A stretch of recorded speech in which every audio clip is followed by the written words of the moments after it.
message is that first thing, use of plastic should be avoided to a minimal extent, and whatever the plastic you use it, make sure it has been disposed properly.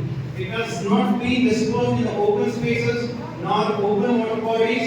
Make sure that whatever the plastic you use it has to be disposed in the disposable bins.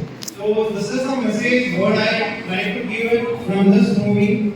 So how he acted ಅನ್ನೋದು ನೀವು ಹೇಳ್ತಾ ಇದ್ದೀರಾ, ನಿಮಗೆ ಹೇಗೆ message ಹೋಯ್ತು ಅನ್ನೋದು ಅದು ನೀವು ಹೇಗೆ ರಿಸೀವ್ ಮಾಡ್ಕೊಂಡಿದ್ದೀರಾ ಅನ್ನೋದು ಅದು ನೀವು ನನಗೆ ಹೇಳಬೇಕು. ಸೊ ಹೇಗಿತ್ತು ನಿಮ್ಮ ಮೆಸೇಜ್ ಅರ್ಥ ಆಯ್ತಾ ಈ ಮೂವಿಯಿಂದ? ಸೊ ಎಲ್ಲೇ ಪ್ಲಾಸ್ಟಿಕ್ ನ ನೀವು ಬಳಸಿದ್ರು ಅದನ್ನ ಕ್ಲೀನ್ ಆಗಿ ಡಿಸ್ಪೋಸ್ ಮಾಡಿ. ಸೊ ಓಪನ್ ಗ್ರೌಂಡ್ ಅಲ್ಲಿ ಏನೋ ಹಾಕಬೇಡಿ. ಸೊ ಈ ಮೂಲಕ ಈ ರಾಕ್ಟಿಕಲ್